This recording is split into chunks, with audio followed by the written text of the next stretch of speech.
घर आते ही अजय की माँ ने पूछा, क्या कहा डॉक्टर ने? तो अजय ने बोला, माँ, प्रिया को जॉन्डिस और टाइफाइड दोनों एक साथ हो गया है और वह बहुत कमजोर हो गई है। डॉक्टर ने कम से कम 1 से 2 महीने बेड रेस्ट की सलाह दी है और दवाइयाँ दी हैं, साथ ही परहेज करने को भी कहा है। यह कहकर अजय प्रिया को कमरे में ले गया और उसे आराम करने के लिए बोला और माँ से बोला, माँ, प्रिया के लिए यह परहेज वाला खाना बना दो, डॉक्टरों ने यही खाने के लिए बोला है। तब तक मैं उसे दवाइयाँ दे देता हूँ और बता देता हूँ कौन सी दवाइयाँ कब खानी है। अजय की माँ ने बोला, देख अजय, इस उम्र में मुझसे तेरी बीवी की देखभाल नहीं होने वाली। वैसे भी डॉक्टर लोग बढ़ा चढ़ा कर बातें बता देते हैं, कौन सा उसे झाड़ू पोछा बर्तन करना है। खाना तो अपने लिए वह खुद ही बना सकती है, उसमें कौन सी ताकत लग जाएगी। मेरे से यह सब उम्मीद मत कर। अजय ने बोला, कैसी बातें कर रही हो माँ? प्रिया को जॉन्डिस और टाइफाइड दोनों एक साथ हो गया है। साफ दिख रहा है कि वह कितनी कमजोर हो चुकी है और इन बीमारियों में आराम करना ही महत्वपूर्ण होता है। और तुम बोल रही हो कि वह अपना खाना खुद बना ले, जो कि वह ठीक से खड़ी भी नहीं हो सकती। देख अजय, ऐसे ही मुझे अभी सबका खाना बनाने का काम करना पड़ेगा। वह महारानी तो बिस्तर पकड़ चुकी है, ऊपर से उसके लिए मरीजों वाला खाना बनाना मेरे बस की बात नहीं। तो उसे उसके मायके छोड़ा, वहीं पर उसकी खातिरदारी हो जाएगी। तो यह उम्मीद मत कर कि मैं तेरी बीवी की कोई खातिरदारी करने वाली हूँ। अजय ने बोला, कैसी बातें कर रही हो माँ? प्रिया को मायके छोड़ दूं, वह भी इस हालत में? वहाँ पर कौन है जो उसकी सेवा कर देगा? उसकी माँ है जो कि बीमार रहती है और उनके हाथ में कुछ भी नहीं है कि वह उसके लिए कुछ कर पाए, और उसकी भाभी है जो कि ननद का आना बिल्कुल पसंद नहीं करती। मैं कैसे प्रिया को उसके मायके छोड़ दूं? प्रिया अगर मेरी पत्नी है माँ, तो तुम्हारी बहू भी है। अगर आज उसकी तबीयत खराब है और उसे हमारी जरूरत है, तो यह हमारा फर्ज है कि उसकी देखभाल करें, न कि उसे मायके वालों के पास छोड़ाएं। क्या जब घर में कोई बीमार होता है तो प्रिया उसकी देखभाल नहीं करती, और आज जब प्रिया को जरूरत पड़ी है तो तुम ऐसी बातें कर रही हो? ऐसा कैसे बोल सकती हो माँ तुम? और माँ, नीतू भी तो है तुम्हारी मदद के लिए। तुम बाकियों का खाना बना लेना, प्रिया का खाना नीतू बना दिया करेगी। इतना तो नीतू कर ही सकती है। तुम दोनों माँ बेटी मिलकर 1-2 महीने किचन संभाल लो, ऐसी कोई बड़ी बात तो नहीं हो गई है। तब तक नीतू ने बोला, भैया, मुझसे ऐसी कोई उम्मीद मत करना, मेरा कॉलेज है, मैं कुछ नहीं करने वाली। अजय ने बोला, वाह नीतू, तुम और माँ कितनी अच्छी बातें कर रहे हो। जब प्रिया सबके लिए करती है तो बहुत अच्छा, पर आज जब उसे जरूरत पड़ी है तो तुम दोनों किनारा कर रहे हो। तब तक अजय के पिताजी वहाँ आ गए और बोले, बकवास मत करो अजय, बहू का फर्ज होता है ससुराल वालों की सेवा करना, पर हम तुम्हारी बीवी के नौकर नहीं जो उसकी सेवा करते रहे। चुपचाप जाकर प्रिया को उसके मायके छोड़ाओ। हम उसे यहाँ बिठाकर नहीं खिला सकते। जब वह ठीक हो जाएगी तब ले आना। बहुत तो उसके इलाज के पैसे दे देना, और क्या चाहिए।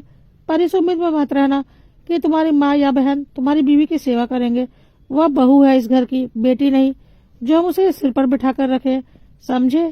कहकर अजय के पिताजी वहाँ से चले गए। अपने घर वालों का व्यवहार देखकर अजय को बहुत हैरानी हो रही थी।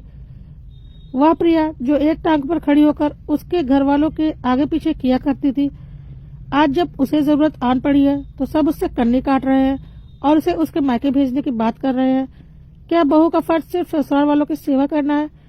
क्या बहू की सेवा करना ससुराल वालों का फर्ज नहीं? बहू इंसान नहीं होती? सोचकर अजय को मन ही मन बहुत गुस्सा आ रहा था। अजय ने चिल्लाकर बोला, कान खोलकर सुन लो तुम लोग, प्रिया कहीं नहीं जा रही, यही रहेगी। मैं करूंगा उसकी सारी सेवा। कोई जरूरत नहीं तुम लोगों को मेरे बीवी की सेवा करने की। वह मेरी बीवी है, मैं देख लूंगा, लेकिन मैं उसे मायके कभी नहीं भेजूंगा। हर कदम पर उसने मेरा और मेरे घर वालों का साथ दिया है, और आज जब वह बीमार है तो हम उसका साथ छोड़ दें? मेरी तुम लोग जैसी घटिया सोच नहीं है। कहकर अजय प्रिया के पास चला गया। प्रिया अजय को देखते ही फूट फूट कर रोने लगी। उसने सारी बातें सुन ली थी और बहुत घबरा गई थी। उसे लग रहा था कि कहीं अपने माँ बाप की बातों में आकर अजय उसे मायके न छोड़ दे, और मायके में तो उसकी भाभी उसका जीना मुश्किल कर देंगी, क्योंकि माँ के हाथ में तो कुछ भी नहीं है, ऊपर से वह बीमार रहती है। सोच कर प्रिया बहुत घबरा गई थी। अजय ने प्रिया को गले से लगा लिया और बोला, तुम चिंता मत करो, मैं हूं ना। प्रिया ने बोला, मेरी वजह से तुम्हारी अपने माँ बाप और बहन से लड़ाई हो गई, मुझे बहुत घबराहट हो रही है। अजय ने बोला, तुम उसकी चिंता मत करो, कम से कम इसी बहाने यह तो पता चला कि रिश्ते भी कितने स्वार्थी होते हैं। तुम क्यों चिंता करती हो? तुम्हारी कोई गलती नहीं, बीमार तो कोई भी हो सकता है, और जब लोग बहू से उम्मीद करते हैं कि बीमारी में वह उनकी सेवा करे, तो बहू की सेवा करना भी उनका फर्ज होता है। तुम आराम करो, मैं आकर तुम्हें तुम्हारी दवाइयाँ बताता हूँ कि कब कौन सी दवाई लेनी है, और तुम्हारे लिए परहेज वाला खाना भी बना कर लाता हूँ। तुम बिल्कुल चिंता मत करना, मैं सब कुछ देख लूंगा। कहकर प्रिया के सर पर हाथ रखकर अजय ने उसे एक प्यारी सी थपकी दी और कमरे से बाहर चला गया। अजय के माँ बाप यह सब कुछ देख रहे थे और अजय के कमरे से बाहर निकलते ही अजय के पिता ने ताना मारा, लो आ गया जोरू का गुलाम। अजय ने बोला, हाँ पापा, हूँ मैं जोरू का गुलाम। यदि अपनी बीमार पत्नी की सेवा करना और उसका ख्याल रखना बीवी की गुलामी होती है, तो हूँ मैं जोरू का गुलाम, और मुझे कोई फर्क नहीं पड़ता ऐसी गुलामी से। कम से कम आप लोगों जैसा स्वार्थी तो नहीं हूँ, जो बहू के रूप में तो बहू के फर्ज बहुत गिनवाते हैं, लेकिन सास ससुर के रूप में कोई फर्ज नहीं निभाते। कहकर अजय किचन में चला गया प्रिया के लिए परहेज वाला खाना बनाने। अजय ने प्रिया के लिए सूप और परहेज वाला खाना बनाया और प्रिया को लेकर खिलाया।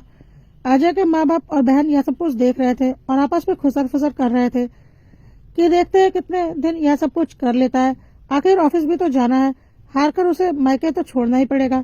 हम तो कुछ भी नहीं करने वाले, हम उसके नौकर है क्या? वैसे भी उसके ड्रामे बहुत ज्यादा हैं। इतनी भी क्या बीमार हो गई है कि अपने लिए खाना भी नहीं बना सकती।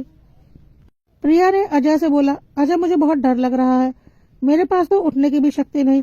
जब तुम कल ऑफिस चले जाओगे तब मैं क्या करूंगी? मैं तो एक गिलास पानी भी लेने के लिए 100 बार सोचती हूँ। अजय ने बोला, तुम चिंता मत करो, मैं सब देख लूंगा, तुम बस आराम करो और जल्दी से ठीक हो जाओ। अगले दिन अजय ने ऑफिस से फोन करके 1 महीने की छुट्टी ले ली। क्योंकि अजय एक प्राइवेट कंपनी में काम करता था, तो छुट्टी की वजह से उसकी 1 महीने की तनख्वाह नहीं मिलती। प्रिया ने बोला, अजय यह क्या कर रहे हो, तुम्हारी 1 महीने की तनख्वाह कट जाएगी, परेशानी हो जाएगी। अजय ने बोला, कुछ नहीं होगा, क्या इतने दिनों कुछ कमाया नहीं, क्या कुछ जोड़ा नहीं? 1 महीने की तनख्वाह नहीं मिलेगी तो क्या होगा, हम मैनेज कर लेंगे। मैं तुम्हें इस हालत में अकेला छोड़कर ऑफिस नहीं जा सकता हूँ, तुम बस आराम करो, मैं अभी फ्रेश होकर आता हूँ, फिर तुम्हारा और अपना नाश्ता भी साथ लेकर आता हूँ। कहकर अजय कमरे से बाहर चला गया। अजय के माँ बाप उसे देख रहे थे। अजय जैसे ही बाथरूम में घुसा, प्रिया के सास ससुर और ननद प्रिया के कमरे में घुस गए और उसे तरह तरह के ताने मारने लगे। देख ले, तेरी वजह से क्या हुआ, तेरे पति की पूरे महीने की तनख्वाह ही चली जाएगी। शर्म नहीं आती तुझे ऐसे नाटक करते हुए? माना कि तू बीमार है, लेकिन इतनी भी नहीं कि अपने लिए खाना भी ना बना सके। जो ऐसे नाटक करके पति को ऑफिस नहीं जाने दिया, वह कमाएगा नहीं तो घर कैसे चलेगा? क्यों उसे जोरू का गुलाम बनाकर रखा हुआ है? और ना जाने क्या क्या प्रिया को बोलने लगे। प्रिया की आंखों से अश्रुधारा बह रही थी। प्रिया को बोलते बोलते उसके सास ससुर और ननद को यह ध्यान ही नहीं रहा कि अजय रूम में आ चुका है और उनकी सारी बातें सुन रहा है। यह सब कुछ सुनकर अजय बहुत जोर से चिल्लाया, हिम्मत कैसे हुई मेरी बीवी को यह सब बातें बोलने की? वह मेरी बीवी है, आप लोगों की भले ही कोई जिम्मेदारी ना हो, मेरी जिम्मेदारी बनती है और मैं अपनी जिम्मेदारी निभाऊंगा। शर्म नहीं आती आप लोगों को ऐसी बातें करते हुए? पापा जरा सोचकर देखिए, अगर मम्मी बीमार होंगी तो क्या उनका साथ छोड़ देंगे? और नीतू, क्या अगर कभी तू बीमार पड़ गई और तेरा पति तुझे यहाँ लाकर रख दे तो तुझे अच्छा लगेगा? लेकिन अजय की बातों का उसके घर वालों पर कोई असर नहीं पड़ा। वह चुपचाप कमरे से निकलकर चले गए। अजय को भी समझ में आ चुका था कि उसके घर वाले हद से ज्यादा स्वार्थी हैं और उन्हें कुछ भी समझा पाना आसान नहीं है। उसने प्रिया से बोला, तुम कोई चिंता मत करो, जिसे जितना भौंकना है भौंकने दो, मैं तुम्हारे साथ हूँ और हमेशा रहूंगा, तुम बस आराम करो। अजय जब कमरे से बाहर आया तो उसकी माँ बड़बड़ कर रही थी, लो अब बहू के होते हुए भी मुझे इस उम्र में घर का काम करना पड़ेगा, खाना बनाना पड़ेगा। क्या जमाना आ गया है कि बेटा बहू आराम करे और माँ बाप बनाकर खिलाएं? अजय ने भी पलटकर जवाब दिया, हाँ माँ, कोई जरूरत नहीं तुम्हें अपने बेटे बहू के लिए कुछ भी करने की। वैसे भी प्रिया का खाना तो मैं ही बना रहा हूँ, अपना भी बना लूंगा, तुम लोग अपना देख लो, मेरी चिंता करने की कोई जरूरत नहीं। अजय की माँ हैरानी से देखने लगी, लेकिन अजय ने उस ओर ध्यान नहीं दिया। उसने अपना और प्रिया का अलग नाश्ता बनाना शुरू कर दिया और अपना और प्रिया का नाश्ता लेकर अपने रूम में चला गया। अजय की माँ ने जाकर सारी बातें अजय के पापा से और बहन से बताई। उन लोगों ने बोला, देखते हैं यह सब नाटक कितने दिन चलेगा, 1-2 दिन में ही खुद परेशान हो जाएगा। नाश्ता करने के बाद प्रिया को दवाई देकर सुला दिया और अजय कहीं निकल गया। दोपहर में अजय वापस आया और प्रिया से बोला, थोड़ी तकलीफ तो होगी, लेकिन हमें दूसरे घर में शिफ्ट होना है, प्रिया ने बोला, क्या, कैसी बातें कर रहे हो? अजय ने बोला, क्या फायदा ऐसे घर में रहने का जहाँ जरूरत पड़ने पर एक दूसरे का साथ देने के लिए कोई तैयार ना हो। तुमने तो अपना फर्ज बखूबी निभाया है, लेकिन आज जब तुम्हें जरूरत है तो सब तुम्हें पराया समझ रहे हैं। तो क्या फायदा ऐसे रिश्ते निभाने का। हम आज ही किराए के घर में शिफ्ट हो रहे हैं और अभी तुम्हारी हालत ठीक नहीं, इसलिए बस जरूरत का सामान वहाँ अरेंज करवा दिया गया है। चलो, हमें जल्दी से वहाँ पर शिफ्ट हो जाना है। जब तुम ठीक हो जाओगी तब हम अपना सारा सामान ले जाएंगे। प्रिया ने बोला, यार कैसी बातें कर रहे हो, हम अपना घर छोड़कर कैसे जा सकते हैं? अजय ने बोला, मैं जैसा बोल रहा हूँ वैसा करो, वहाँ पर कोई दिक्कत नहीं होगी। अभी तुम्हें कोई काम नहीं करना, वहाँ जरूरी सामान मैंने अरेंज